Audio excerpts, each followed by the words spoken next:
Hello to one and all, myself Pallavi Tripathi. Welcome to my YouTube channel. So in the last video, I just have told you about the epinephrine signaling pathway, in which we just have discussed about the serpentine receptor, that is the 7 transmembrane alpha helix, and many things we have discussed. Along with that, the activation termination has already also been described by me, how it can be terminated.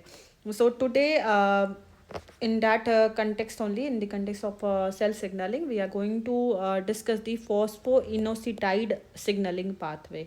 So this is another important signal transduction pathway, you can say. This is also very important, and it like that of the epinephrine, it also involve the 7 transmembrane receptor, है ना. So that is the thing.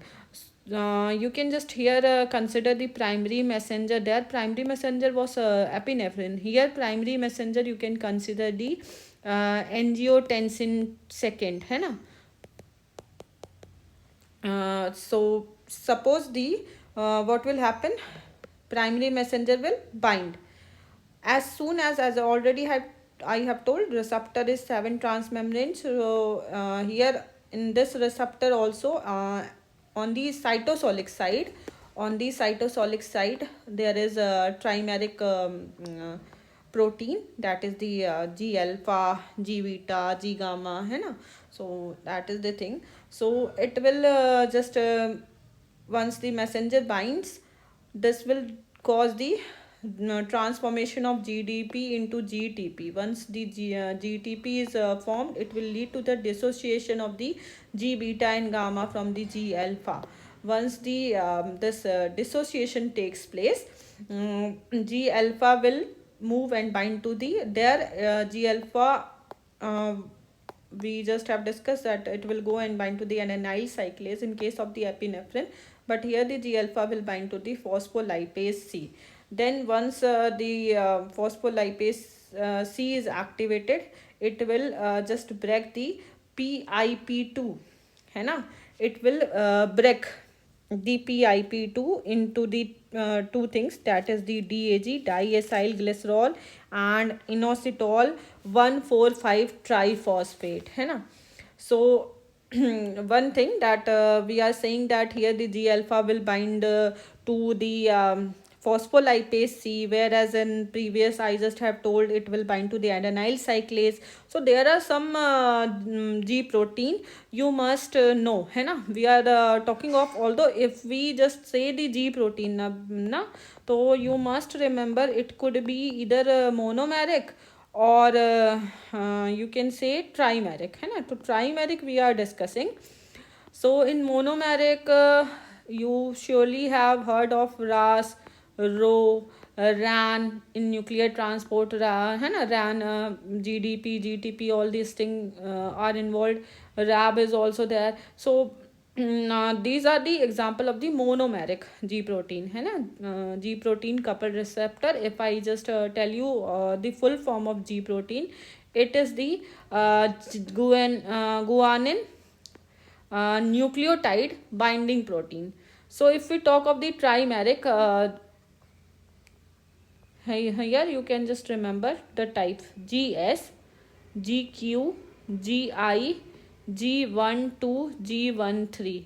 This, if suppose along with the G alpha S is written, so it will activate the adenyl cyclase. If along with the G alpha Q is mentioned, है ना, along with the G alpha Q is mentioned, it will go and activate the phospholipase beta, है ना. Then if along with G alpha I is written, it is going to inhibit the adenyl cyclase, or along with G alpha 1, 2 or 1, 3 is written, it is going to activate the rho GEF, guanine nucleotide exchange factor, F. This is F. So that is the thing. In CSI and NET, they used to ask, so you must read these things in detail. And if you want me to make videos regarding these receptors in detail, you can let me know while commenting. So yes, let us proceed.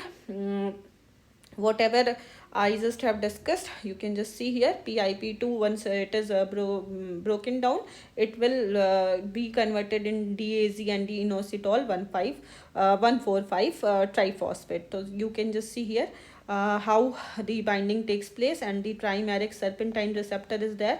Angiotensin will bind. Once the binding takes place, conformational change, it will lead to the conversion of GDP into GTP, and it will further lead to the dissociation of beta and gamma. Alpha will be left. Alpha will go and bind to the phospholipase C. It will activate, and once it is activated, PIP2 is broken down in two things: DAG, diacylglycerol, as well as the IP3 inositol phosphate.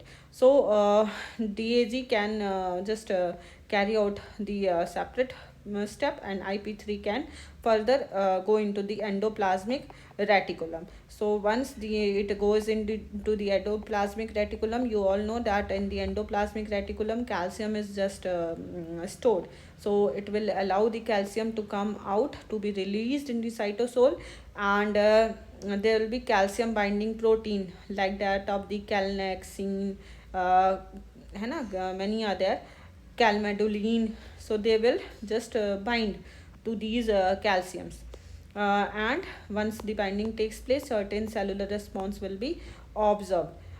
And here the DAG will further go and activate the protein kinase C or D, so they are the effector cell, and they will this DAG is also like that of the CAMP secondary messenger cell, but this is the lipid soluble secondary messenger. You must be very clear of that this is lipid soluble, whereas the CAMP calcium are water soluble, है ना. So this is lipid soluble. So once they PKC PKD is activated, they will carry out the phosphorylation process. They will phosphorylate the target cell, and the accordingly the cellular responses will be observed. So this much. uh, then yes, this IP3 already, just I have told you that it will dissolve across the cytoplasm and bind to a gated calcium channel on the endoplasmic reticulum. This will allow the release of the calcium into the cytoplasm. Why the calcium is very very important, or I could say the prevalent intracellular messenger or the prevalent secondary messenger? The reason is two things can define this. Uh, this smallest change in this calcium or the cytosolic calcium can be detected. That is the reason it is prevalent.